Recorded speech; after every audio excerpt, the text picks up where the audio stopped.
Olá, meus amigos que nos veem aqui na União Planetária, é um prazer estar novamente aqui com vocês. Hoje eu gostaria de fazer algumas reflexões sobre a nossa vida cotidiana, sobre o nosso dia a dia. Como nós temos dificuldades em mudar, como nós temos dificuldades em realmente pôr a vida num novo ritmo e assim conseguimos descobrir novas formas de viver. Hoje a gente vive sobre ameaças diversas, da poluição, da guerra nuclear, e agora nós temos as doenças que vêm principalmente dos alimentos que ingerimos. A doença do frango, a doença que vem agora do peixe, a difilobotríase, que tem a ver com a ingestão de peixe cru, principalmente do salmão, a doença da vaca louca, ou seja, aquilo que nós estamos acostumados a comer, a carne de todo dia, que a gente acha que é fundamental, nos traz doença, porque essa carne está contaminada pela própria forma como nós cuidamos desse gado. O animal que normalmente comia capim, comia feno, agora come parte de outros animais. Os porcos, as ovelhas e o gado bovino, eles ingerem às vezes animais na sua fórmula de ração, como, por exemplo, peixes e restos de ossadas de frangos. E por isso que eles estão sendo contaminados por vírus que normalmente eles não tinham contato. Assim, nós estamos tendo todas essas grandes infestações de doenças que estão contaminando a raça humana. Os animais, quando são criados em fazendas, às vezes confinados, como os criatórios de peixe, de salmão, ou esses criatórios de camarões, isso faz com que eles não tenham uma vida saudável, não tenham oxigenação plena, não tenham uma vida normal como eles tenham, e são muito mais facilmente atingidos por doenças. A gente sabe que, por exemplo, os frangos, os peixes e muitas vezes o gado são confinados para serem criados para que rapidamente consigam ser abatidos num mínimo de tempo. E a gente sabe que nessa ração é adicionado antibióticos, hormônios e às vezes restos de outros animais para que sejam reutilizados, reciclados. E isso causa um grande mal à saúde humana. Isso tudo são reflexões porque as pessoas não veem a unidade da vida, o mal que eles causam aos seres dito inferiores, que são os seres animais, que são criados como produtos para serem ingeridos, para estarem na nossa mesa, para estarem no nosso freezer, na nossa geladeira. Há um grande mal feito à ecologia quando a gente desmata o verde para fazer pastagens, por exemplo. Nós estamos vendo, por exemplo, que o sul está sendo tomado pela seca, mas ninguém lembra que as matas de araucária estão sendo completamente dizimadas, que os córregos já não têm mais a mata ciliar. Há um desmatamento completo. Então, depois, o que acontece? Nós temos a seca, nós temos enchentes, nós temos chuvas torrenciais. O homem está conseguindo desmatar, por exemplo, a Amazônia, simplesmente para depois fazer pasto para animais. E a gente sabe que ali a mata, ela se autorreproduz porque ela consegue o húmus das próprias folhas. Depois que é feita a retirada das árvores, ocorre o chamado processo de lixiviação, ou seja, as chuvas torrenciais lavam a terra e em pouco tempo aquilo se transforma em deserto. Ou seja, o que a gente está fazendo? Uma desertificação das nossas matas, das nossas florestas, do qual nós precisamos para manter a vida, para manter a biodiversidade, para que a gente se mantenha bem. A gente está alterando o clima, a gente está alterando todo o nosso patrimônio de florestas que foi mantido durante centenas e milhares de anos. Tudo isso está fazendo com que haja uma reorganização do planeta. Nós estamos conseguindo esquentar o planeta através do efeito estufa, acabando com a camada protetora de ozônio, e isso está fazendo com que as geleiras desapareçam, com que o mar cresça paulatinamente em quantidade de água salgada e a gente acabe com as reservas de água doce, porque as geleiras estão derretendo. Talvez 3% de toda a água do mundo seja água doce e pelo menos 1% dessa água esteja nas geleiras, que a gente está fazendo com que desapareçam. Nós estamos mudando o clima da Terra. E o ser humano não percebe que só ele individualmente mudando é que ele vai poder mudar o planeta. Não vai ser através de uma organização, não vai ser através de um partido político ou de uma ideologia política, porque a gente vê que as ideologias não transformam ninguém. O comunismo, o capitalismo, o socialismo não vai transformar ninguém. Assim também como as religiões não conseguiram transformar o homem. O ser humano, apesar da religião, apesar da sociedade, continua profundamente violento, interesseiro.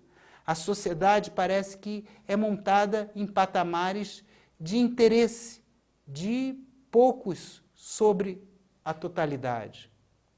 A gente vê que o poder financeiro, o poder do dinheiro, o poder dos mais fortes, militarmente, economicamente, financeiramente, preponderam sobre os mais pobres. Então, às vezes, uma pequena quantidade de pessoas ou de países conseguem dominar ou manter sob opressão muitos outros. Então, a gente vê que há uma desigualdade muito grande. E a gente vê que a casa, o planeta Terra, ele está muito mal distribuído em termos de dinheiro, de finanças e também de saúde, de felicidade, de paz. Alguns países acham que podem fazer guerra no terreno ou na propriedade de outros países, e lá jogarem bombas, e lá fazerem guerras, e lá destruírem a casa dos outros, matarem os filhos dos outros, como se os filhos dos iraquianos, dos palestinos, ou dos israelenses, dos chineses, dos americanos, fossem diferentes. São todos crianças, todos têm direito à felicidade, todos têm direito à paz. Mas a sociedade parece que se baseia em leis injustas, infelizmente, que às vezes não perpetram o bem comum. E enquanto nós tivermos ainda uma visão interesseira, competitiva, uma visão que só beneficie alguns em detrimento de muitos, nós vamos perder essa visão da unidade, essa visão do todo, essa visão do amor. Muitas religiões falam em nome de um Deus particular ou prometem um céu particular para os seus correligionários. Mas a vida, Deus, o amor, ele tem que ser visto de uma forma inclusiva. O amor, ele não exclui ninguém. O que exclui é o preconceito. O que exclui é a superstição. O que exclui é a ignorância e a falta de sabedoria. O amor é inclusivo. O amor faz com que todos tenham um bem comum, que todos tenham a paz, o alimento, a saúde, o carinho, o afeto. O amor, ele inclui todos e todas as coisas, independentemente de partido político, independentemente de cor, independentemente de classe social, ou de atribuição de nacionalidade, ou de raça, ou de sexo, ou de qualquer outra diferença que a gente faça. Porque essas diferenças são simplesmente diferenças externas. O ser humano é apenas uma família humana, é um só. O planeta humano, ele depende de todos, dos animais, dos vegetais e de todos os seres humanos que habitam a Terra. Nós somos como uma esfera só, uma casa só, que dependemos mutuamente um dos outros. O planeta está todo interligado, não só pelo mar, não só pelo ar, não só pela terra, mas através da internet, através do nosso pensamento, através do que nós sentimos. Tudo isso está interligado. O que afeta um, afeta todos. Deus não tem um rótulo. Deus não é cristão, Deus não é budista, muçulmano, índio, americano, nem chinês, nem russo, nem brasileiro. Deus está além desses rótulos, porque Deus está além da esfera do conhecimento intelectual do ser humano. Está além disso, mas Ele também está dentro de cada brasileiro. Ele está dentro de cada chinês, está dentro de cada iraquiano, Ele está dentro de cada japonês, chinês ou russo. Porque Deus está dentro de cada ser. Não dá para nós diferenciarmos, não é? Porque o ser humano é uma criação divina. E se ele é uma criação divina, ele está além das fronteiras políticas, está além das fronteiras econômicas, ele está além das fronteiras mentais e emocionais que possamos ter. Essas fronteiras são que criam as diferenças. São elas que são as criadoras do preconceito, criadoras do medo, criadores da angústia e criadores da competição e da violência. Porque o ser humano, ele sofre pelo que ele teme, ele sofre pelo que ele não conhece, ele sofre pelo que ele pensa conhecer, mas não conhece de fato, porque é uma criação da sua mentalidade, que muitas vezes é regional, muitas vezes é o que ele ainda não conhece. Nós sabemos muito bem que existem criações mentais que são imperfeitas. Por exemplo, os índios dizem que Deus criou o ser humano como se fossem pães. Então Deus botou esses pães no forno. O pão que Deus foi e tirou antes da hora era o pão branco, não estava ainda totalmente cozido. Então Deus botou novamente o pão no forno, deixou muito tempo, e aí o que aconteceu? Esse pão ficou tempo demais e aí ficou torrado, ficou preto, ficou torrado. Então não estava ainda perfeito, até que ele botou o tempo certo, e aí sim o tempo certo ficou o índio avermelhadinho, bonitinho. Mas esse Deus é apenas um Deus que é uma expressão humana, um Deus que não sabe nem botar os pãezinhos no forno, mas é assim que ele teve uma consciência de como ele podia botar o seu povo no topo. Ou seja, o branco e o negro eram criaturas imperfeitas. Assim o homem branco também falou que a alma era branca. Então o negro, o índio ou o amarelo não tinham almas completamente brancas. Então o branco é a cor da pureza, o branco é a cor da inocência ou da ingenuidade, porque o homem branco queria ficar acima dos outros. Certamente os negros também devem ter uma concepção própria, eu não conheço, mas tenho grande apreciação pela civilização africana. Provavelmente o Deus dos africanos deve ter feito com carvão, não é? Então, quanto mais carvão, era o homem perfeito. Então, porque o negro, quanto mais negro, seria, digamos, o homem perfeito. Aquele que ele não conseguiu pôr bastante carvão, ele foi ficando cada vez mais claro. Mas isso são Deus à semelhança no homem, e não o homem à semelhança de Deus. É apenas uma projeção nossa em pormos uma figura mítica que a gente resolveu pôr o nome de Deus, aquilo que nós pensamos, aquilo que nós acreditamos. E baseado nisso a gente cria as nossas sociedades, as nossas religiões, os nossos mitos. E a partir disso nós criamos guerras, sejam elas santas ou não, como se uma guerra pudesse ser santa, como se uma guerra pudesse ser, digamos assim, justificável. Nenhuma guerra é justificável, porque nenhuma ira, nenhuma raiva é justificável. Toda raiva é insensata, porque ela é baseada em preconceitos, ela é baseada na nossa ignorância, no nosso mau entendimento. Se nós compreendêssemos bem o ser humano e a humanidade e a natureza, que é uma expressão da divindade, pararíamos com as guerras. E essas guerras nascem dentro de nós. Se a gente olhasse para dentro, a gente veria como a gente cria a guerra internamente. Eu vejo, às vezes, pessoas que têm um grande conhecimento intelectual, que muitas vezes têm uma expressão política, ou social, ou até religiosa. São, às vezes, pastores, padres, são, às vezes, sacerdotes, mas que na sua casa criam guerras, porque a sua filha teve um filho, para ele bastardo, porque ela não casou na sua religião, ou não casou com alguém da sua religião. Então essa filha, muitas vezes, ele não fala com ela. Ele simplesmente nem olha no rosto dela. Isso é um preconceito muito grande. Ela é sangue do seu sangue. Ela também é uma filha de Deus, mas para ele, deixou até de ser uma criatura humana. Não consegue falar com a sua filha, não consegue falar com o seu neto, não fala com o seu genro, porque ele é de outra religião, não o compreende. Assim criam-se diferenças, dificuldades. Então, como nós conseguiremos acabar com as grandes guerras que a gente vê entre nações, se a gente não consegue fazer uma convivência harmônica dentro de casa?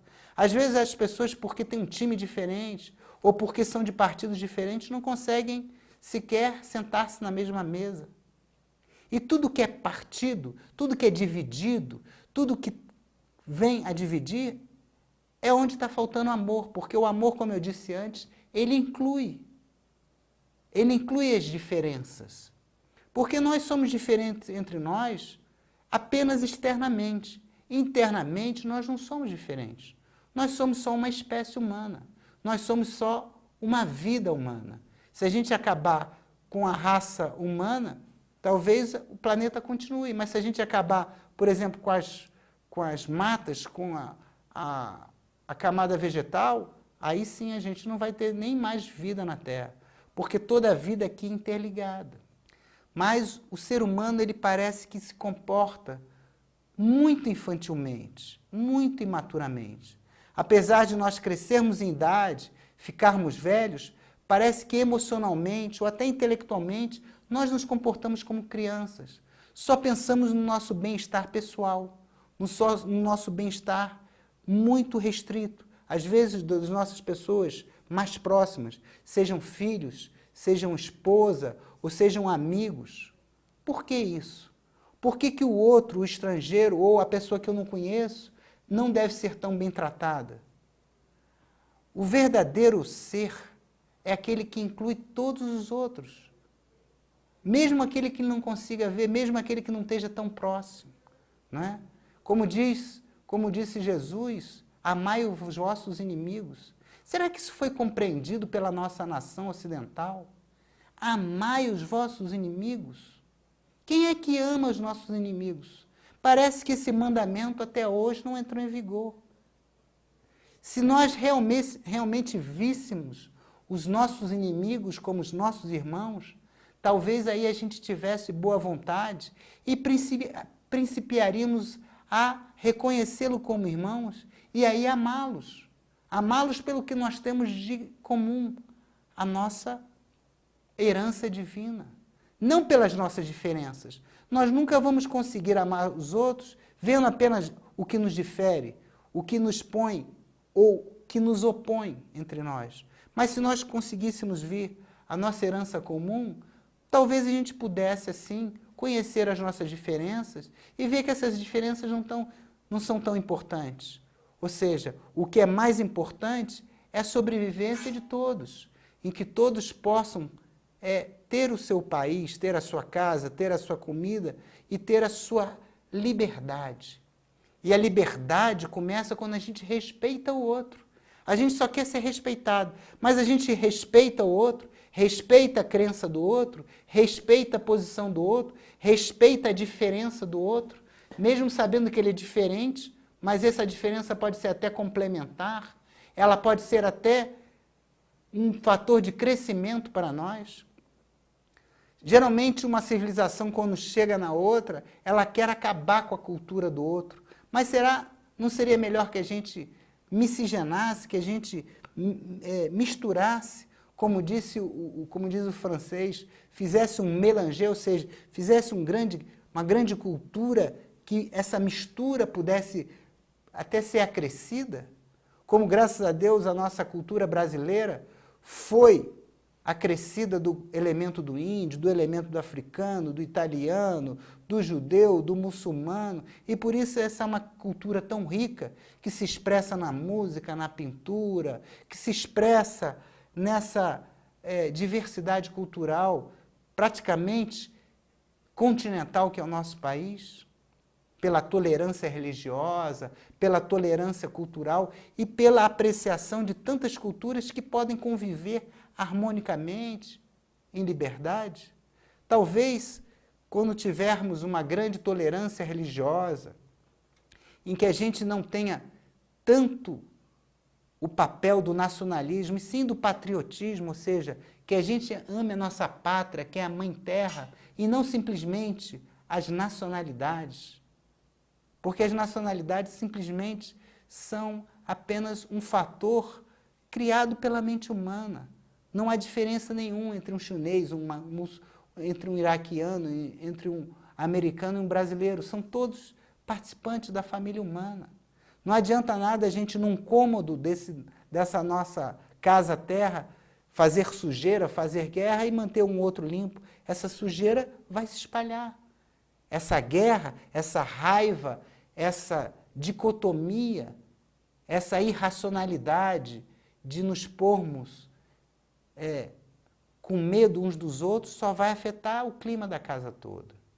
Não adianta um ter comida demais e o outro não ter comida. Um morre de obesidade e o outro morre de nutrição. O que nós temos que ter é, como disse o Buda, o caminho do meio, em que a gente aprenda a deixar de fazer o mal e aprenda a fazer o bem.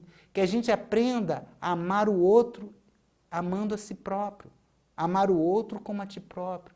Que a gente aprenda a amar o estrangeiro, como dizem os verdadeiros judeus. Que a gente aprenda a ceder um pouco, a perceber o outro, que a gente tenha essa atenção, que a gente possa ver que o sol e a lua, elas não se põem, ou elas não preocupam em dar o seu calor, em dar os seus raios preciosos apenas para um país ou outro, elas não fazem diferença nenhuma. O sol, ele está para todos.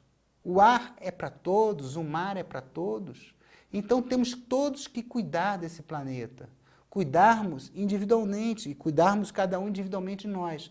Mas nós podemos mudar, desde que a gente se proponha a olhar para dentro, a combater essa superstição, a combater o preconceito, a querer crescer e entrar em contato com esse amor, que é vida, que é Deus, que não está fora de nós, mas que também está dentro de nós, está dentro do nosso coração. E quando nós percebemos esse imenso reservatório de alegria, de felicidade e, por que não, de prazer, a gente vai poder ver o pôr do sol e o nascer do sol, que não é só para uns, não é só para outros. E a gente vai poder ter o prazer de ter o ar fresco quando a chuva cai e ter a possibilidade de respirar, de amar, de sentir, sem medo de andar nas ruas, sem medo de andar nas florestas, porque a gente vai poder preservar esse planeta. Se a gente aprender a se alimentar corretamente, se a gente aprender a não fazer guerra, se a gente aprender a ver que dentro de nós existe todo um condicionamento que nos leva a guerrear, a ter raiva, a ter rancor, a reagir com animalidade. Se a gente aprender a controlar esse animal em nós e a desenvolver o espiritual, que é o verdadeiro divino Deus em nós, que é o amor, a compreensão, a devoção, o respeito e a tolerância, talvez a gente tenha uma chance de sobreviver ao caos que a gente criou nesse planeta, ao caos em que há uma ameaça muito real de guerras nucleares, de doenças, de morticínios, genocídios. Podemos mudar esse planeta, mas a gente muda individualmente. Não vai mudar por decreto, por lei. A mudança é interna. Eu acredito que a mudança é interna. E eu acredito que a gente não deva ter crenças num partido, numa religião, numa filosofia, porque essas crenças, elas são mutáveis, elas são temporais. Nós devemos buscar o conhecimento que está dentro de nós e que está fora de nós também. Porque a vida, Deus, está dentro e fora de nós. Mas ela precisa ser cuidada, ela precisa ser conquistada, ela precisa ser mantida para as próximas gerações. Nós somos turistas que vamos passar um tempo nesse planeta e temos o dever e a responsabilidade de mantê-lo saudável, limpo e vivo. Porque nós temos a capacidade de matar, mas também temos a capacidade de regenerar, temos a capacidade de mudar. E essa capacidade de fazer a guerra, nós também temos a capacidade de fazer a paz, de fazer uma regeneração, fazer uma mudança. E essa mudança começa com a conquista do autoconhecimento, com a conquista de nós próprios, quando nós dissipamos a ignorância, quando nós dissipamos as superstições e pomos abaixo os preconceitos, quando a gente é capaz de ver no outro a nós próprios, quando a gente consegue ver no todo o planeta como se fosse a nossa casa e que a gente tem que cuidar, tem que mantê-la arrumada, limpa e funcional, para que todos possam ter acesso à comida, ao ar que respiramos e à água limpa, para que ela possa fazer com que a nossa sede possa ser resolvida. Porque o ser humano precisa de muito pouco. Nós não precisamos tanto. Nós precisamos de muito pouco. Precisamos muito pouco para vivermos bem. Então, se a gente tiver em mente essa simplicidade, que deve ser voluntária, deve ser de cada um, não é? Que a gente não gaste tanto, que a gente não produza tantos gases tóxicos, que a gente não produza tanto morticínio, tanta mortandade, tanta crueldade, né, em tantos seres, sejam eles humanos, ou sejam eles animais, ou sejam eles vegetais, que a gente possa ver a vida em cada um. Existem árvores que vivem milhares de anos, e a gente, com uma serra elétrica, a gente é capaz de pô-la abaixo em segundos ou minutos. Que a gente tenha uma devoção e uma humildade em se curvar aos seres mais velhos do planeta, que são as grandes árvores.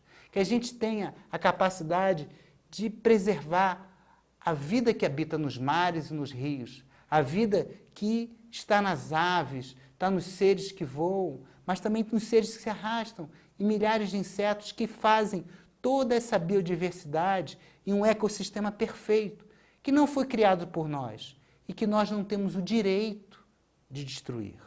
Devemos manter essa herança viva, que é a herança biológica do planeta, que nós não temos condições de manter sem a gente ter atenção, ter carinho e ter consciência e cuidado.